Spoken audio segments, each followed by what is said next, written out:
Get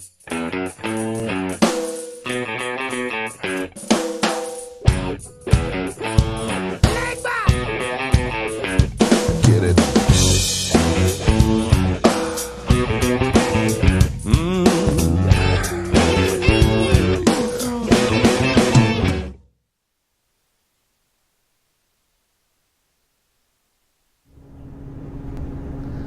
Welcome back, everyone, to Santino Sunday Cigar Review. This is the third and final episode on Warp Cigars. I'm Mike. I'm Mark. I'm Rob.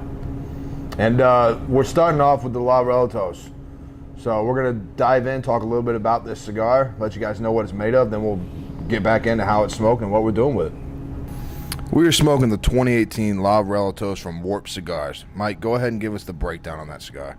All right, it's a 6x38 Petite Lancero with Ecuadorian Habano wrapper, Nicaraguan fillers, from 99 Corojo and 98 Criollo fillers. It's going to be a beautiful blend. We're playing again with this Petite Lancero.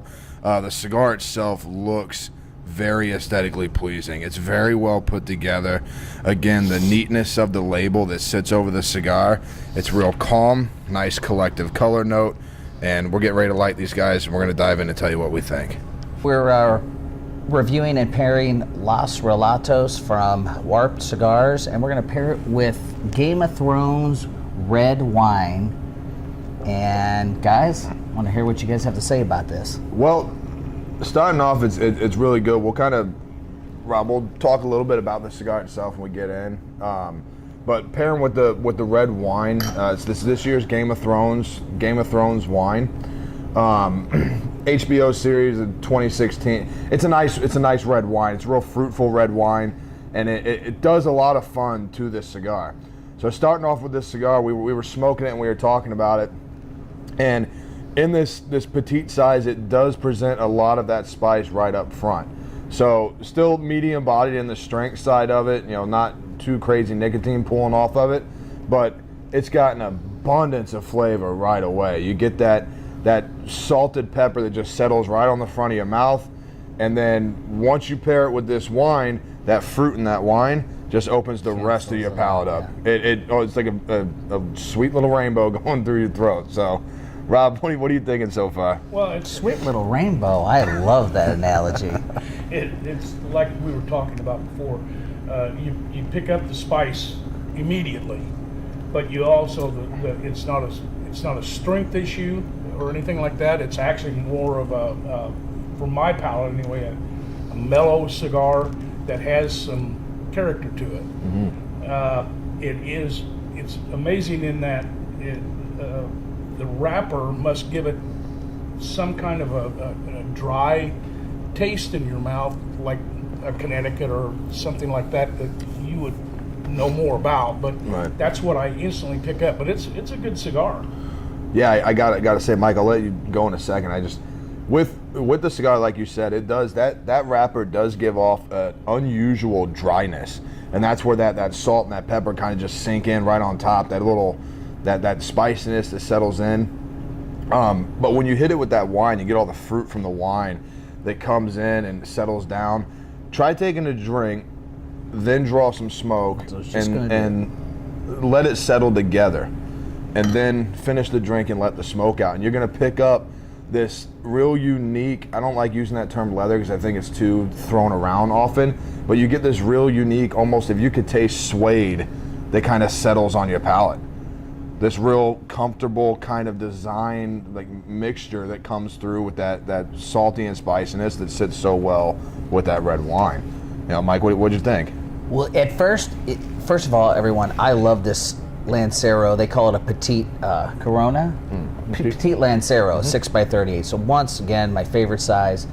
It overpowered me to begin with, like a white hot pepper, I describe it. Okay, they mentioned spice. I got a white hot pepper, and it lingered quite a while on my tongue.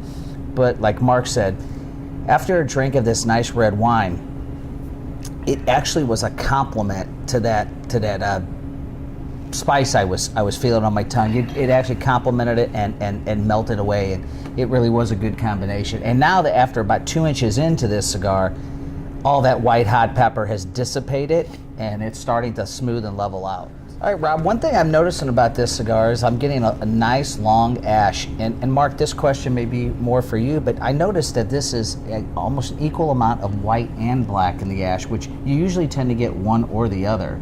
How do you explain that?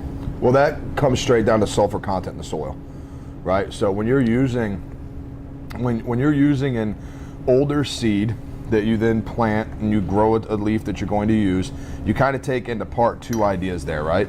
So that seed grew at a certain sulfur content at a certain point in time, so it's got its own mineral grade build. Then you take that and you plant it now, or 5-6 years ago, whenever the seed was actually pulled and then grown before it was aged, then you have that sulfur content as well. So usually the rule of thumb that you understand is the whiter the ash, the more sulfur content. So when you're looking at something like that that's got that nice white, gray buildup as the ash comes down, you're typically playing with an older seed or different fillers or contents in the cigar that came from two different regions. It could be the same place, two different regions, different contents in the soil. They're going to change how that works. Mark, one of the things I picked up on, really, as you know, to me, size matters.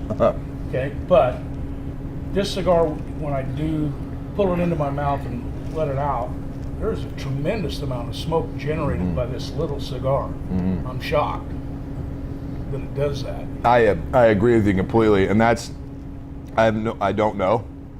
Sometimes it surprises me. I've been surprised by cigars before where, you'll smoke a nice Bellicoso and it's just the lightest smoke you'd ever seen. You can't draw and get a mouthful. I mean, this thing produces smoke that, and again, like we did with the Maestro last week, the smoke, you can't see it. It doesn't produce a thick smoke. Right. It produces enough smoke that when you draw it onto your palate, you can hold it, let it out, and then it's gone. You're smoking this thing, and if you're not staring at it, you can't tell that it's lit.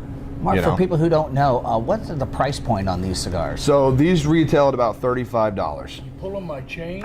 Don't have a heart attack, old man. It's a 5-pack. Okay. The La Relatos comes in a 5-pack for $35. That's pretty much the national MSRP, or between 35 and 42. Just depends where you're at in the region. But it's a definite. We're going to get into the try, buy, or deny, but at $35 for 5 of them, it's definitely going to work with what we're going to talk about next. So give us a second. We're going to do a little more diddling in this, and we'll come back in, talk about the wine and the try, buy, or deny. All right, to all the watchers out there today, so we get to our favorite part of the show, the try, buy, or deny, and I'm going to tell you why. Well, I'm going to kick this thing off.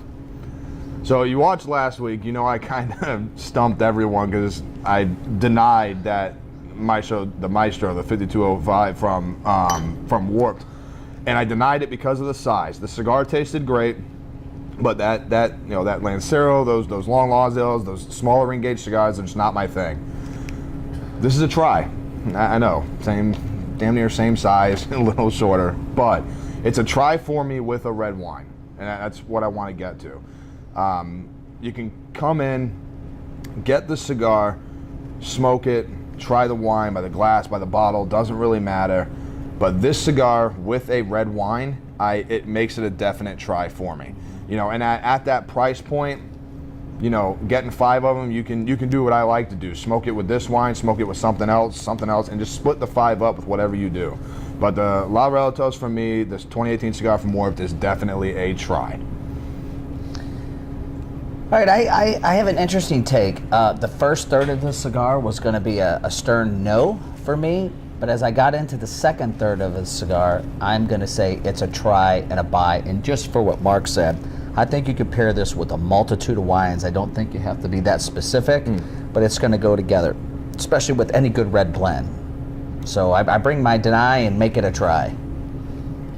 And mine's pretty simple. I mean, I've never met a wine or a cigar I didn't like, but this is actually a very good combination. So for me, it is definitely a try. All right, everyone, so that's a wrap. Week 3, we're all done with Warped Cigars. Unfortunately, we only get 3 episodes with these. Congrats to our viewer, Bob Dog. He came in second place with comments last week on last week's episode, and the Santino's crew brought home the prize.